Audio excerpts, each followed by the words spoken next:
Okay, so guys, I've started the recording. So now this session will be focusing mainly on the looping concepts in Java. So as I said, let's assume we have a number 75, right? Now, if you want to print this particular number, you can simply use print. But what if someone says, if you have to, can Money, can you please go on mute if you don't mind? Thank you. So let's assume if someone says you have to print all the numbers from 1 to 75. So the simplest way would be you create 75 variables and then you assign number 1 to variable 1, number 2 to variable 2, and then print all those variables. This is a tedious task, right? That's where the concept of looping comes in. So how do you loop? Now, the basic looping which we use is, there are many types of loops. So let's just say, you guys can see my screen, right? So let's just say we can have for loop. Okay, then we can have while loop, we can have do while loop, and there are all if else conditions, conditioning loops. So there are many things. So let's start with for loop. Okay, so I'll not use this keyword directly, so that we'll learn how to write exactly for loop. So for loop starts with like this. Okay, for and then two opening closing brackets. So I'll use a variable integer I is equals to 0. Okay, and then I'll say I is, let's say, less than,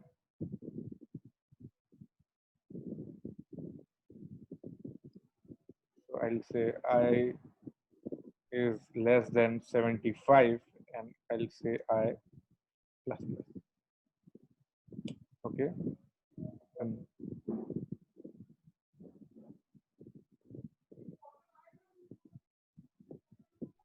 okay, and I'll say this. Now what I'll do is I'll print. Say I want to print I. Okay, what will happen is, let's run this particular thing and see it's printing from. So it didn't printed. I was expecting to print numbers from 1 to 75, but it printed from 0 to 74. So the basic concept to learn is the indexing of I we have started from 0. Okay, so it will print from 0 and it is less than 75. That is why it's printing till 74. You can say, is it equals to 75? Then it will print till 75. Okay, guys, this is a very simple topic. We won't spend much time in this. Just for a revision, I would say. So if you want to use for, we have a directly use the shortcut, and you can say iterate over array. There are actually many other for loops as well, and there are advanced looping concept as well. But today we'll be focusing on the basics, and going forward we'll see the advanced one. Okay, so this was for loop, right? How do you print a particular arrays, or you can say we can use this for array. I'll show you that also, but basically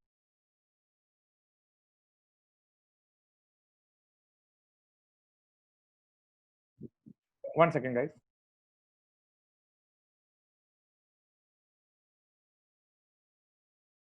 Hey, sorry, guys.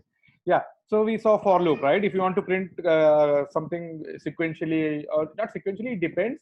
But for looping concept, you can use for loop. Now we can have while loop as well. So let's say you can have while loop with condition. Okay, I'm using a condition because if you want to print, you'll have to have a condition, right? Till how many elements do you want to print, or till when do you want to print, right? So I will say that, let's say you can define a variable here. I say j is equals to 1. Okay, and then you can say here j is less than 55. Okay, and again you can say so the value of j. So if you, even if you, so you can print hello. Okay, instead of printing the value of j, you can print hello, but see it's printing.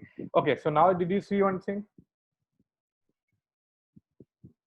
Can you see one thing? It's continuously printing hello, hello, hello. It's continuously printing hello. Why? Because we have done the programming in such a way. We are saying integer j is equal to 1 while j is less than 55. Okay. So this case, there was no issues in this because we are already using I1, I plus plus. But here what I have done is I have using j is equal to 1, j is less than 55, print this. Okay. Now it again goes over here. It says, okay, fine, j is equals to 1, right? And j is less than 55, so it's again printing. So this is a infinite loop. This goes into infinity. So what you have to do is I'll use j plus plus. Now it will print for a specific period of time. It will print say hello. Okay. So this was while loop. Now we'll go for what else loop you can have. So there are many looping in terms of Java, but let's say if else, a simple if else statement, right? Now say I want to print something.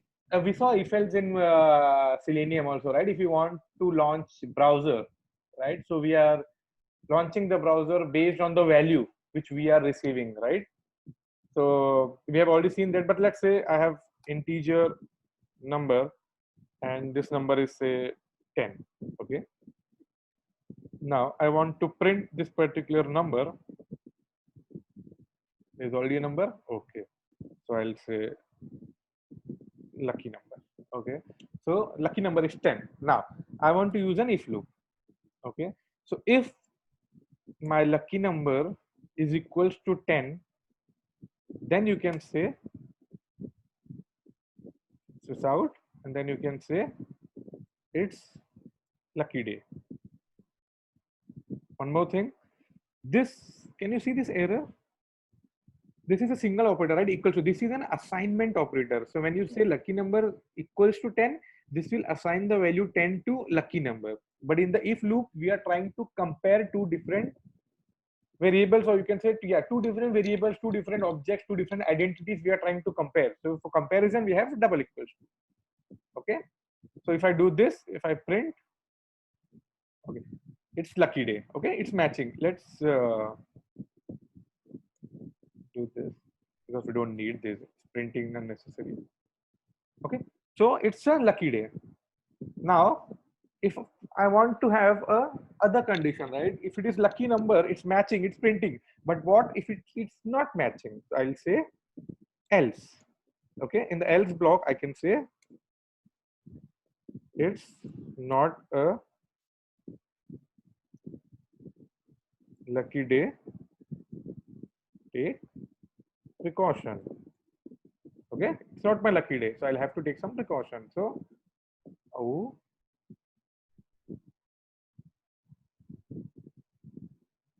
what is happening? 1 second, guys. 75. If lucky number equals 10, print this. Else, print ln.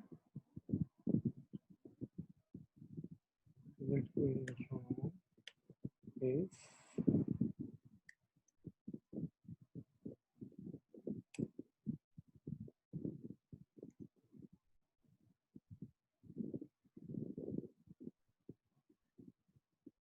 what exactly is going wrong? Anyone, any idea?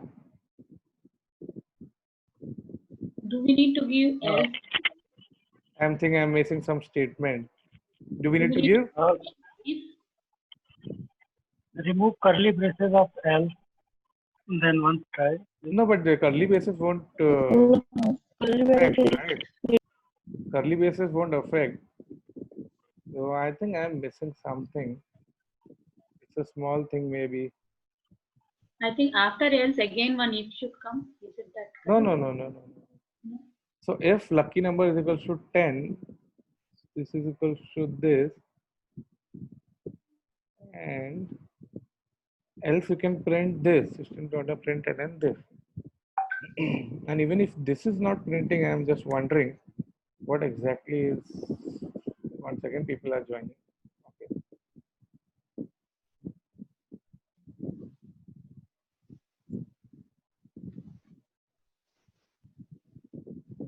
Did something?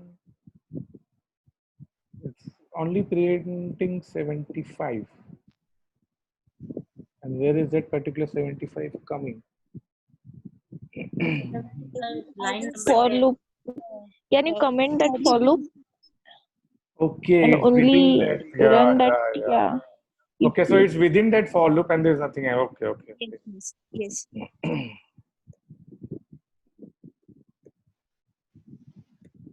Okay, so we commented actually few of the things. Okay, it's my lucky day. And then you can have No. else Else block, statement. and you can say so not a lucky day. But as of now, it will print lucky day. Okay, and if I change the value, let's say it's not matching, right?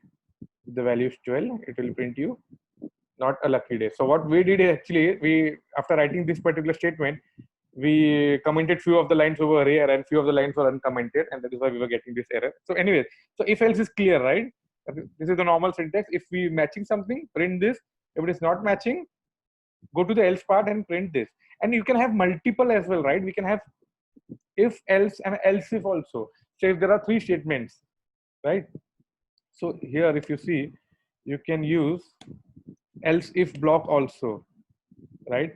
So if the number, let's say, if lucky number is equals to 12, then I would say print lucky 12.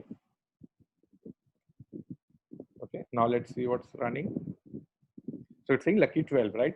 So what it will do, it will check lucky number. Is it equals to 10? No. So I'll move out of this particular block. I'll go over here. Else if lucky number is equals to 12, yes, it is. So print this. If let's assume this is 15, so what it will say, okay, lucky number is not equals to 12. Again, it will move out. It will go else, and it will print this. So okay, so this will help us in one more topic. Let's assume I'll write one more else if. Okay, and I will say if lucky number is equals to, let's say 16. Okay, then I'll say so, and I'll say lucky number 16. Okay, guys. So now this lucky number can have different values, right? It can have any value, and I want to print a particular statement based on the value, right? If there are chances that, let's assume this is Boolean. Okay, if this is Boolean, then it can have only 2 possible values, right? True or false. So we can say if lucky number is equals to true, print something, else print something. Simple and clear. Okay, no else if, nothing. But if this lucky number can have multiple values, let's say it can have a value from 1 to 10. Okay, it can have any values from 1 to 10, and based on the value, if it is 1, I have to print 1. If it is 2, I have to print 2. Then if you use if else, you will have to have 10 blocks of if else, right? Are you getting? So what you will do is, you will say if lucky number is equals to 1. Okay, so you will say if lucky number is equals to 1, print 1. Okay, if lucky number is equals to 2, you will say print 2. Okay, in the similar fashion, if lucky number is equals to, you will say if lucky number is equals to 3. Okay, then you will print 3. You print 3, but they'll have 10 blocks, right? And so here comes the concept of switch. Here comes the concept of switch. Now you can use switch statement, switch case statement. Okay, so what is the key over here? Key is the variable, like what exactly the variable we are trying. They're using the variable as lucky number. Okay, switch, let me comment this, right? Okay, but not this. Let's come here. So I'm saying lucky number is equal to 15. Okay, and now I'm saying switch lucky number. So lucky number is a variable, and case we can have in switch, we have multiple cases. What case? First case is 15. Okay, if this case matches, print 15. Let's see this much. It's printing 15. Now we have a variable lucky number, the value is 15. So instead of writing so many if else, what I can do is I can use a switch statement, and within that particular switch statement, I can say that I'll iterate over this lucky number. I'll use this value of this lucky number. This is my variable. So switch using this variable lucky number, and based on the value, if it is matches the case, then print the block of that particular case. Okay, we can have one more case over here. So let's say I'll say case 12. Okay, and here I'll print 12, and then I'll say break, because once you are done with this particular, what does the break do? It, once the value matches with this particular case, it will try to execute the statements within that particular case, and then break means it will come out of the switch loop. So it will come over here out of the switch loop. Okay, guys. So now I have said, if the value matches 15, print this. If the value matches 12, print this. So it will be printing 15. Now, if this value changes to 12, it will print 12. So if anyone says ki you want to have multiple conditions, like a variable can have many possible conditions, let's say 8 to 10, then instead of using if else loop, you should switch over, you should move to switch statement. This is a more efficient way of using, instead of using if else. Also it's an efficient, also it's neat and clean. If else will, even while debugging you'll get confused, right? If this is matching, not matching, this is matching. But here it's very simple, right? Hey, switch lucky number, take the value, based on the value match with the case, and execute the statements within that particular block. Simple. Okay, so this is also clear, I guess.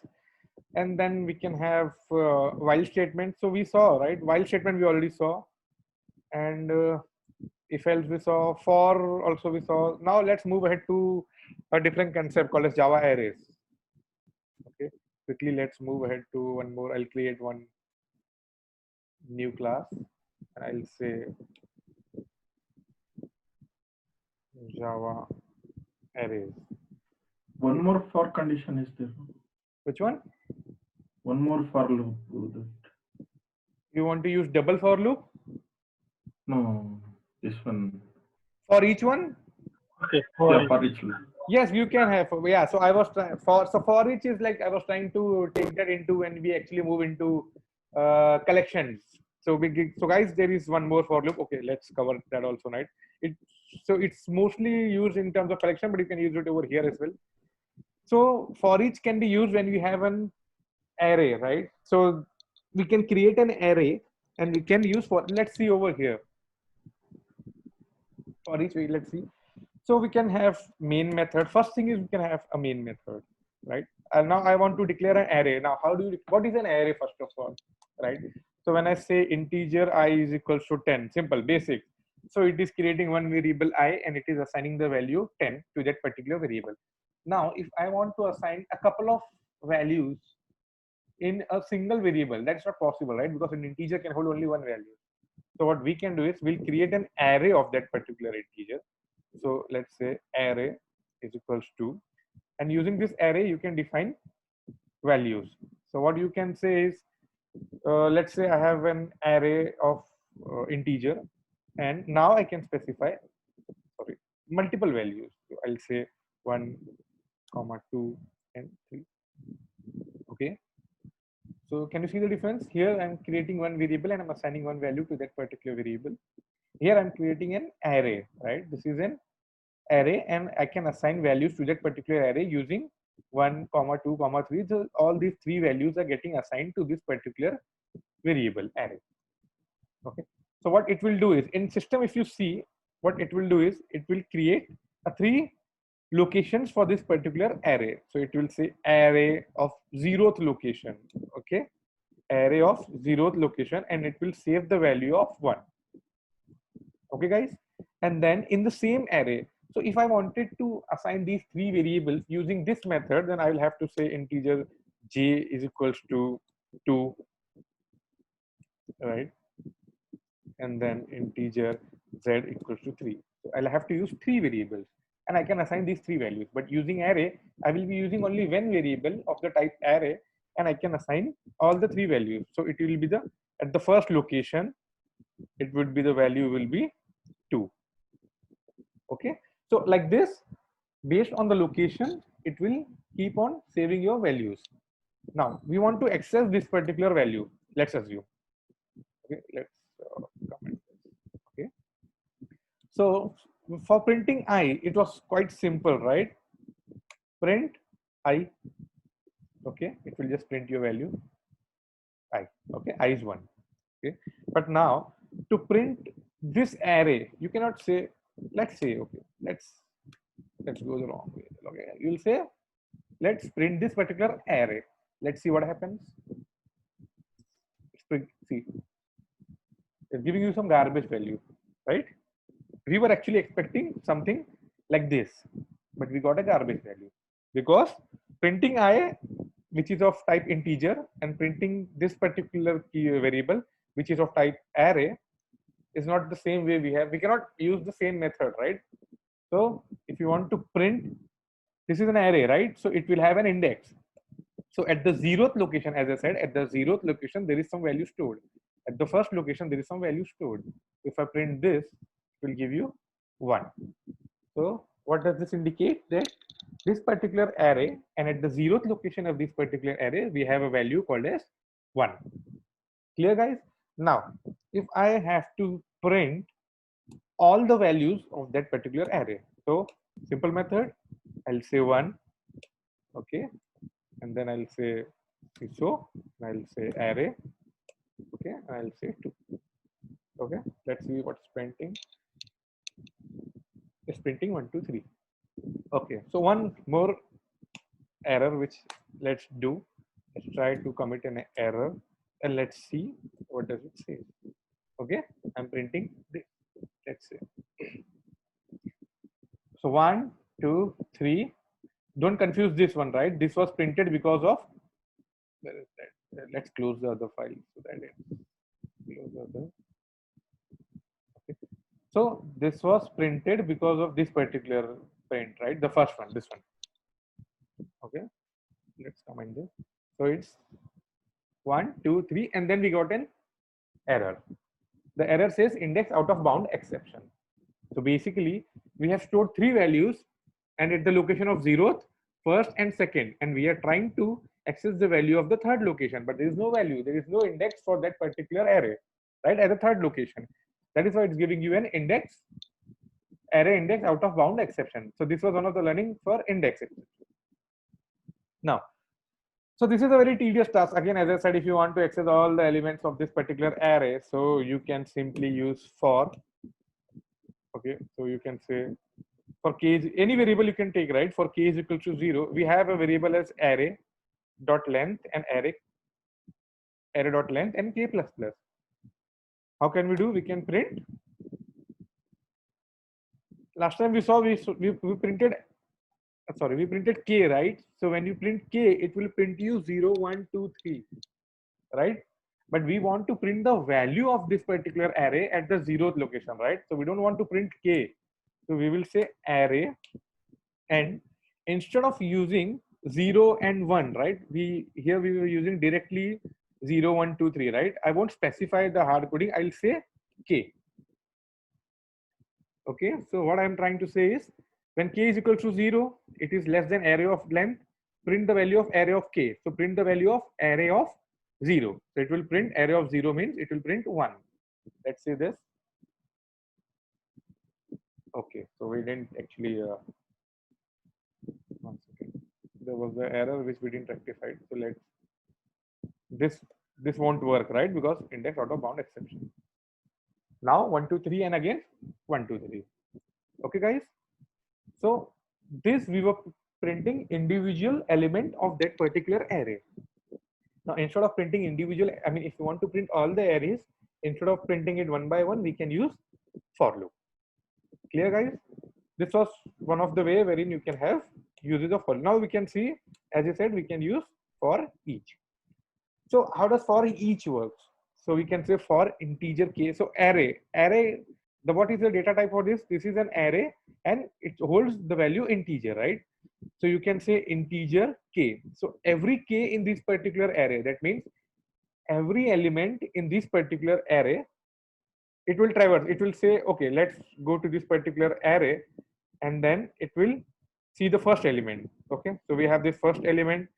So it will take that particular element and it will print. So let's assume I print this k. Now let's see. We can have 1, 2, 3. So it will be like, first it will traverse to this array. It will say first element. Okay, first element, we got that particular element into k. So we say CISO K, then second element, then third element. So this is for each. It is so when you write, let me give you the shortcut also. When you write for each, see over here, right? When you write for each, see, you will get this, or you can use this for loop as well. This one. Okay, this many of the people are aware of this particular for loop. It's quite simple, and we have been doing this, using this from a long period of time. So this looks quite familiar with most of the people. But yeah, you can use this or you can use this. This is mostly called as for each. Okay, so this is for each k in array, right? For each element in array printed. Okay, so we can we have seen array. I'll just show you one array of string, right? So the way we have array of integer defined, right? So I can just simply say string. Again, to define an array, use this bracket, open and close, and you can say what you can have text, or you can have name, right? Names is equals to. So now you can have names, and you can give. So see, for integer, we didn't use double quotes. Let's see over here. String A, we don't write like this, right? Text, we don't write like this, right? We use double quotes, right? So in the similar fashion, if you are declaring an array of a string, so you'll use double quotes. So I'll say name. So let's say I'll write name as Ajay, and then I'll write another name as say Vinod. Okay, so I have written two names. So this particular array is names at the name 0th location. So what does this particular array at 0th location will have?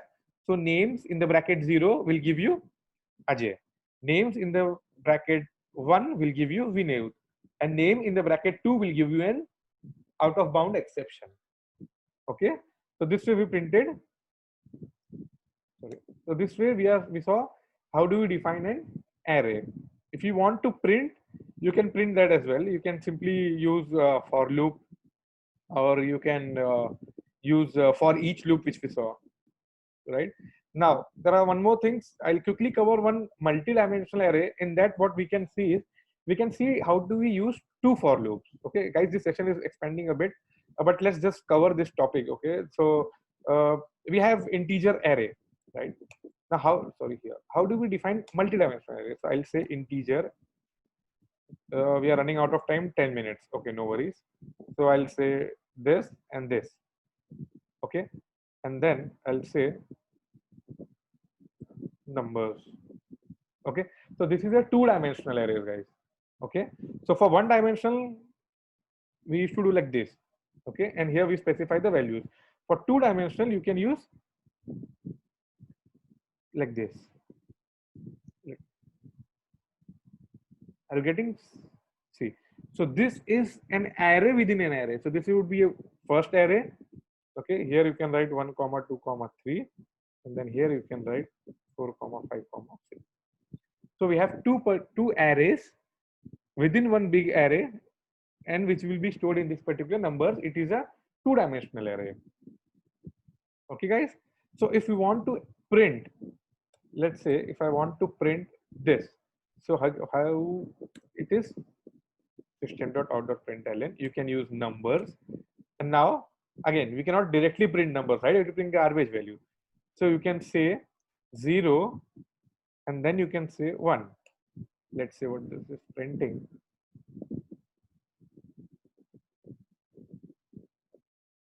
System.out.println numbers. So okay, so guys, can you see this? Now this might be a little complicated, but see, we are saying, let's assume this in the form of row and column. So this is, let's say, first array, and this is second. So we are saying numbers of 0. So 0 means this. Okay, guys. If you consider this as a big array, right, one full array, and within that particular array, we have this at the 0th location, right? As we saw in this particular array, at the 0 location, what we have this particular value 1, right? At the first location, we have this. In a similar fashion, over here, in this particular array, at the 0th location, we have this value. Okay, 1, 2, 4. These all values are there at the 0th location. And when I say 0, 1, So within this particular 0, which is the value at the first location 2, right? This is 0, 0, this is 0, 1, this is 0, 2. If I print 0, 0, and if I print 0, 1, and if I print 0, 2, okay, let's just print some lines so that there is no confusion. See, now it is printing 1 to 4, okay, because there was no 3, so it's printing 1 to 4. So the way it is printing is, we are seeing numbers of 0, so it will take the first array which is at the 0th location, right? And within this we are asking for the 0th location value. So 0th location value is 1. In a similar fashion, for this we are asking the value of first location. So the first location we have 2, and at the second location we have the value 4. Are you getting my point? So this is the way we print a array which is a multi-dimensional array. Now for printing this, you can use for loop, right? So for k is equal to 0, k is less than numbers, right? We have this numbers dot length k plus plus. If I print this, but each and every k, like, so each and every index over here, it's not a value, it's again an array, right? So I'll use one more for loop, right? And for k2 is equal to 0, k2 is less than numbers dot length, and k2 plus plus. And then I'll say print. Now, what exactly I want to print? Now this is the main part, right? I'll have to have two variables over here, right? So first I'll write k, and then I'll write k2. Are you getting? So this same statement, guys, this same statement is over here, but in a single statement using for loop. So initially the value of k is 0, so it's 0. Then k2 is also 0. Then this is also 0. This is matching this, right? It will print this. Then there will be this inner for loop will be incremented, right? Not this main one. This will remain as it is. So what it says, k2 plus plus. So now the value of k2 will be 1, and the value of k is anyway 0, right? So it's 0, 1. So it will print this. And now it will again increment k2, and the value of k2 will be 2. So it's 0, 2. So it will print this. Are you getting my point, guys? So at the first time it's 0, 1. It's matrix, right? We did matrix, right? So for the first time it's 0, 1. Second time it's 0. First time it's 0, 0, right? Second time is 0, 1. And then again it will come 0, 2. This way it will keep on increasing, okay? Then it will be 1, 0, right? Then 1, 1, and then 1, 2. Then it would be 2, 1, this way. Are you getting my point? Let's try to run this. This is printing all of your elements in this particular array. Okay, guys. So this way, using a double for loop, like for loop within a for loop, you can print a multi-dimensional array. This is a simpler approach, but this won't work in your industry because you cannot have a number of lines for printing each value, right? So you'll have to use the efficient way of for looping those, and then you can print it. Okay, guys, the session was a bit extended as per our plan, but this concept of arrays are actually quite useful in when we are actually working in Selenium. So I just wanted to give a more depth in this particular. We'll see more in terms of arrays, and then there are whole lot of collections topic which we'll see later. But this was just the basic. This you should know because this comes in part of basic Java. How do you define an array of integer type? How do you define an array of string type, right? And how do you print that particular array? And how can you define multi-dimensional arrays? And how do you print using two for loop? Okay, guys.